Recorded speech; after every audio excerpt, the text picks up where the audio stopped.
검색을 해봐야죠. 그래서 검색했더니 잘 쉬는 기술, The Art of Rest라는 책 한 권이 검색되었는데요. 소개하는 글을 보니까 이 책은 영국의 심리학자 클라우디아 해먼드라는 사람이 펴냈는데요. 그는 135개국의 한 18,000명의 사람들을 대상으로 이 휴가에 대해서, 쉼에 대해서 조사와 연구를 진행했다고 해요. 그리고 사람들이 가장 휴식이 된다고 여기는 탑 10가지를 이렇게 정리해서 설명과 더불어서 책을 냈는데요. 그 소개된 탑 10을 보면 첫 번째, 잘 쉬는 방법입니다. 잘 쉬는 기술. 나를 돌아보는 명상. 명상. 두 번째는 제가 여기 해당되는데 텔레비전 시청. 그리고 세 번째는 잡념에 빠지기. 오히려 막 이런저런 잡념을 하는 것이 잘 쉬는 것이다라고 대답한 사람들이 꽤 많았나 봐요. 그리고 네 번째가 목욕. 그리고 다섯 번째가 산책. 그리고 여섯 번째는 아무 일도 안 하기. 아무 일도 안 하기. 일곱 번째는 그리고 음악 듣기. 그리고 이어지는 것이 혼자 있기. 그리고 아홉 번째가 여행. 자연에서 얻는 회복력이라고 하는데 여행. 마지막 열 번째가 일인데 뭘까요? 저에게는 상당히 놀라웠는데 독서였습니다. 독서. 책을 읽는 시간을 통해서 잘 쉰다라고 그렇게 대답을 했다고 합니다. 여러분 어떠세요? 여러분에게 있어서 가장 휴식이 되는, 쉼이 되는 기술 또는 방법이 이 탑 10 안에 들어있습니까? 아니면 이 안에는 들어있지 않지만 여러분들이 가지는, 여러분들만이 누리고 있는 가장 잘 쉬는 기술을 여러분 가지고 계십니까? 어쨌든 분명하고 중요한 건 누구나 쉬는 시간을 내야 한다는 것. 그리고 그 시간을 내었으면 반드시 잘 쉬셔야 한다는 것입니다. 쉼은 하나님의 창조 질서에도 포함된 내용이죠. 여러분 창세기 2장 1절에서 3절 말씀 우리 화면을 보시고 한 목소리로 한번 봉독해 봐요. 같이 읽겠습니다. 시작. 하나님은 하늘과 땅과 그 가운데 있는 모든 것을 다 이루셨다. 하나님은 하시던 일을 엿새날까지 다 마치시고 이렛날에는 하시던 모든 일에서 손을 떼고 쉬셨다. 이렛날에 하나님이 창조하시던 모든 일에서 손을 떼고 쉬셨으므로 하나님은 그날을 복되게 하시고 거룩하게 하셨다. 아멘. 이 하나님께서 정하신 안식일을 비롯해서 복잡한 오늘날 다양한 직군과 직장에서 일하는 모든 사람들 저마다에게 허락해 주신 안식의 날이 있을 것입니다. 그것이 꼭 일요일, 주일뿐만이 아니겠죠. 그죠? 주일에 일해야 하는 많은 사람들이 또 있기 때문이죠. 그들이 일해서 또 우리가 편의를 제공받기 때문이기도 해요. 어쨌든 안식의 날이든 주일이든 또 나날들의 쉼의 시간들이든 하나님께서 그 시간을 복되게 하신다. 복을 주신다. 그리고 거룩하게 하신다라는 것입니다. 그러므로 여러분 쉰다는 것, 휴식한다는 건 그건 잘못된 것이 아니라는 것. 죄책감 가져서도 안 된다는 것. 반드시 필요하고 하나님께서 복되게 하신 그 쉼의 시간 잘 쉬셔야 한다는 것이에요. 오늘 말씀에서 예수님께서 휴가를 허락하시죠. 또 쉼을 허락하셨죠. 제자들에게. 그런데 결론적으로 어떻게 되었습니까? 그 모든 쉼의 시간은 어그러졌습니다. 휴가 계획은 엉망이 되어버렸습니다. 제자들은 쉬기는커녕 더 많은 일들을 감당해야 했고요. 또 일생에 한 번 겪을까 말까 한 큰 위기도 경험하게 됩니다. 완전히 우리가 번아웃이라고 하는 넉다운이 되는 지경에 이른 듯 보입니다. 그런데 희한하죠. 쉬어야 되는데 못 쉬고 또 잘 쉬어야 되는데 잘 못 쉰 그들. 번아웃에 이르는 지경에 이르렀던 그들의 입술 가운데서는 이보다 더한 쉼은 없었습니다. 망가져버린 휴가. 그러나 가장 기쁘고 행복한 휴가였다라는 이런 모순된 고백을 하게 되었다라는 것이죠. 그 이유는 무엇일까요? 그 이유를 안다면 저희들도 앞에서 소개한 방법 외에 정말 잘 쉬는 그 기술을 익히고 그것을 통해서 온전한 치유와 회복과 또 새로움을 경험하지 않을까 싶습니다.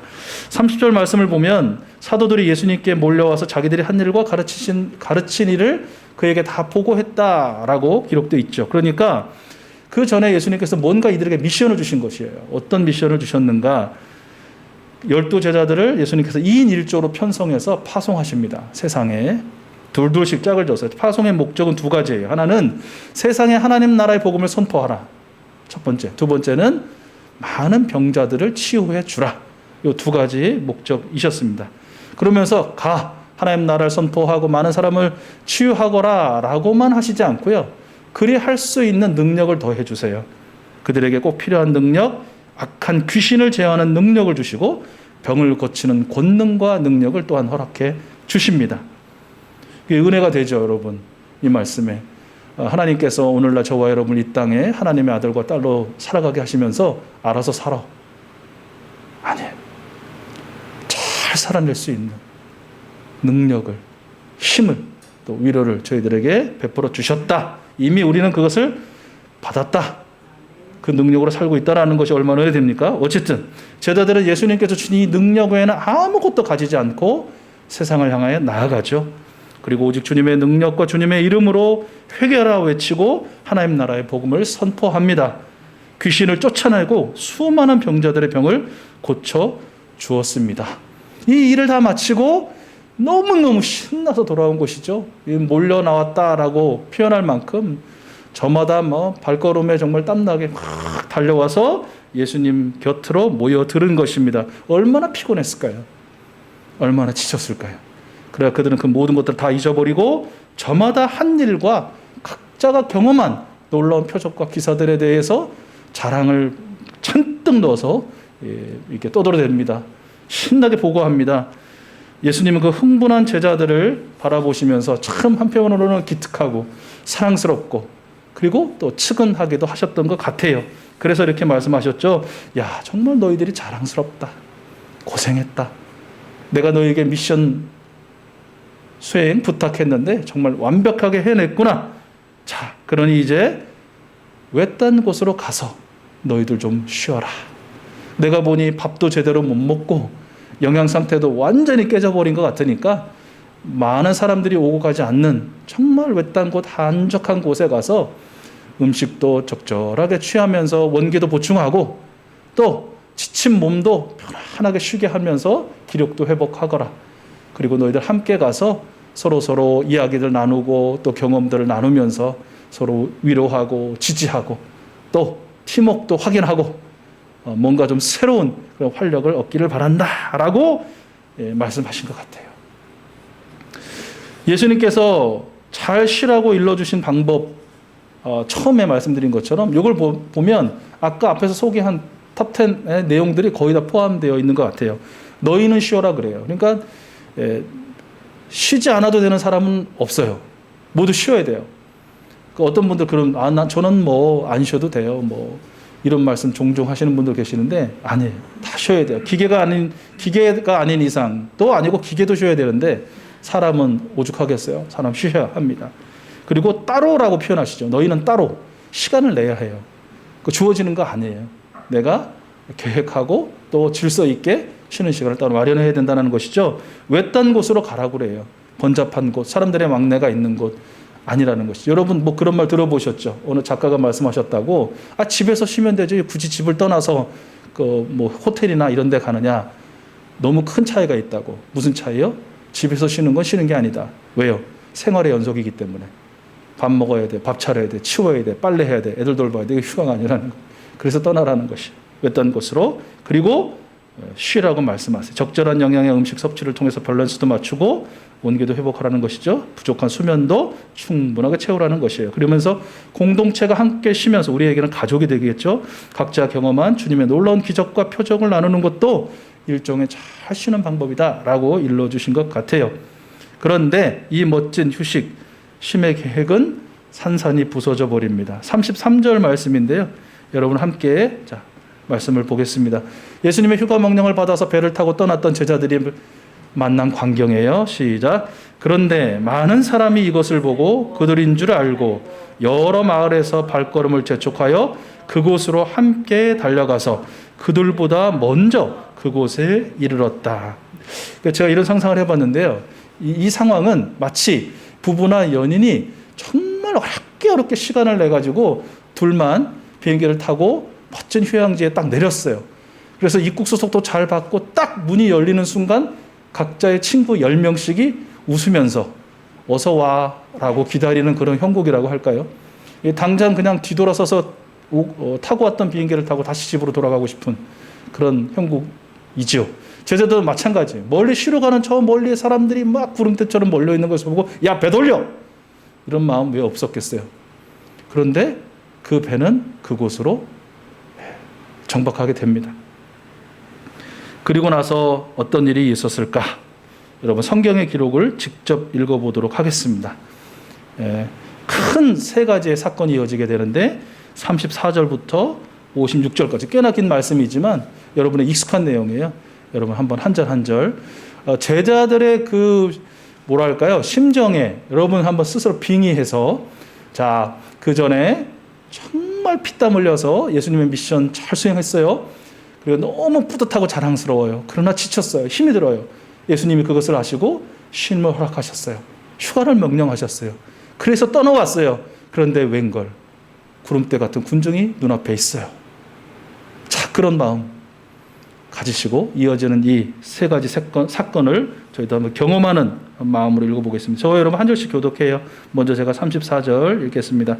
예수께서 배에서 내려서 큰 무리를 보시고 그들이 마치 목자 없는 양과 같으므로 그들을 불쌍히 여기셨다. 그래서 그들에게 여러 가지로 가르치기 시작하셨다.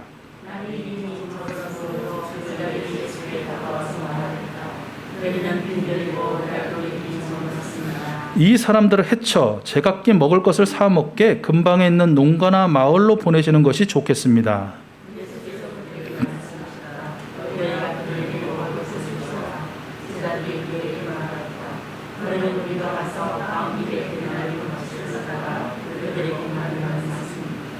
예수께서 그들에게 말씀하셨다. 너희에게 빵이 얼마나 있느냐? 가서 알아보아라. 그들이 알아보고 말하였다. 빵 5개와 물고기 2마리가 있습니다.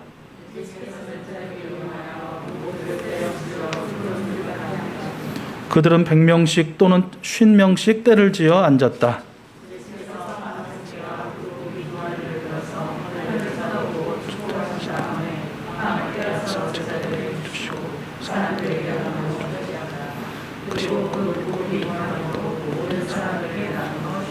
그들은 모두 배불리 먹었다.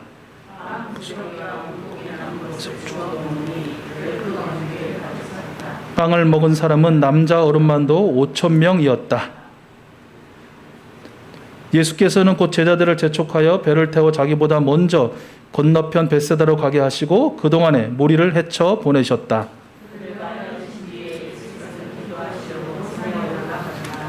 날이 저물었을 때 제자들이 탄 배는 바다 한가운데 있었고 예수께서는 홀로 무태에 계셨다.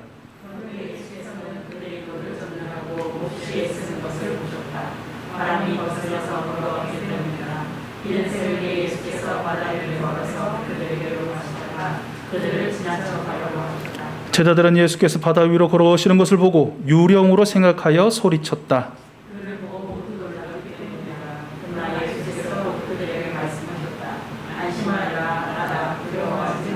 그리고 예수께서 그들이 탄 배에 오르시니 바람이 그쳤다. 그래서 제자들은 몹시 놀랐다.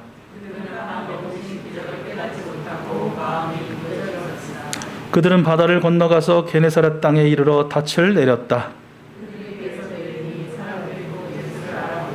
온 지방을 뛰어다니면서 예수가 어디에 계시든지 병자들을 침상에 눕혀서 그곳으로 데리고 오기 시작하였다. 예수께서 마을이든 도시이든 농촌이든 어디에 들어가시든지 사람들이 병자들을 장터거리에 데려다 놓고 예수께 그 옷술만이라도 손을 대게 해달라고 간청하였다. 그리고 손을 댄 사람은 모두 병이 나았다.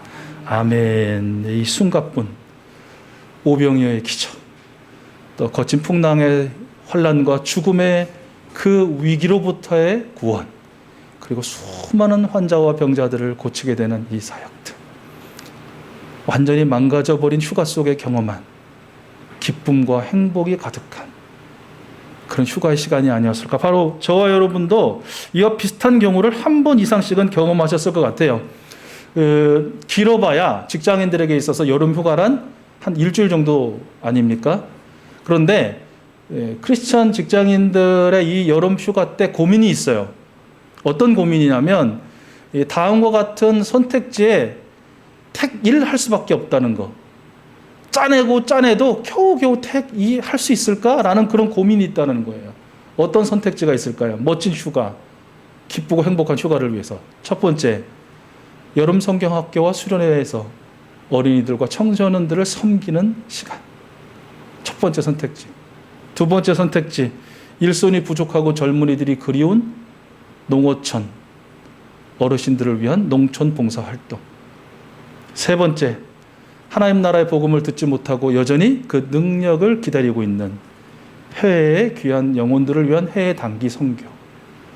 그리고 하나 더 꼽자면 수련회, 부흥회, 사경회, 이런 것들이 어떠세요, 여러분? 여러분 한때 다들 이런 고민 하시지 않으셨어요? 온전히 자신만을 위한 시간으로 채워져야 마땅한데, 그래야 될 것 같은데 온통 다른 사람들을 위한, 타인을 위한 계획이죠. 고민이죠. 오직 주님만을 위한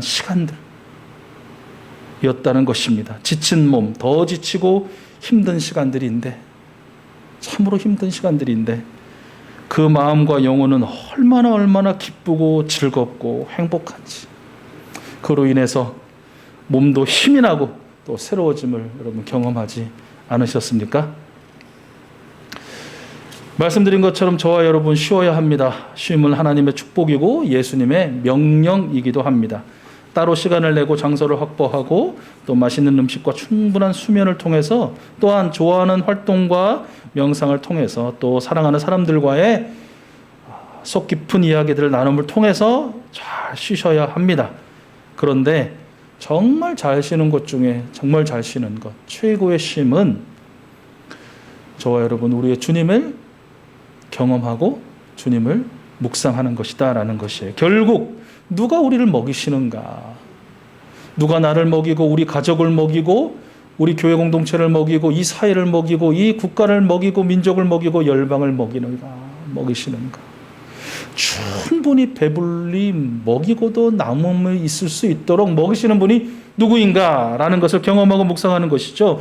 결국 누가 우리의 그 크고 작은 위기에서 구원하시는가, 건지시는가, 살리시는가, 그것을 경험하고 묵상하는 것입니다. 그리고 누가 우리의 몸과 마음의 질병을 치유하시는가, 고치시는가, 살리시는가를 경험하고 묵상하는 일이다라는 것입니다. 바라고 또 확신하기는 우리 익수수 가족들, 우리 예배자들 한 분 한 분, 많은 것이 정말 속박되고 제한되고 어려운, 그리고 또 이 날씨도 그렇고요, 환경적이고 여건적이고 것이 힘들고 어려운 때이지만 여러분만의 쉼의 방법을 통해서 잘 쉬시기를 바라고요. 거기에 하나 더 한다면 여러분 우리를 위하시고 사랑하시고 역사하시는 주님을 경험하고 묵상하심을 통해서 정말 온 몸과 온 영이 새로워지는 또 살아나는 은혜를 경험하실 수 있기를 축복합니다. 또 한 가지 잘 쉬는 방법이 있는데, 그것은 그리하시는 주님의 능력으로 생명을 섬기는 일이다라는 것이에요.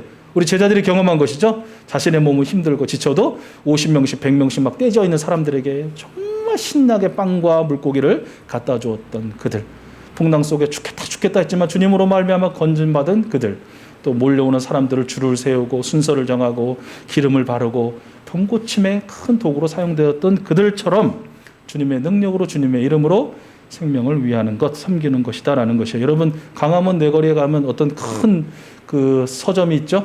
그 서점 벽면에 항상 새롭게 계절마다 어떤 현수막이 달립니다. 글귀가 달립니다. 지금 어떤 글귀가 있을까요? 네, 한 2달여 전부터 김경인 시인의 여름에 할 일이라는 시 중에 한 식구를 거기 기록해 놨습니다. 어떤 식구입니까? 올 여름에 할 일은 모르는 사람의 그늘을 읽는 일, 그랬습니다. 올 여름에 할 일은 모르는 사람의 그늘을 읽는 일이라는 식구였습니다.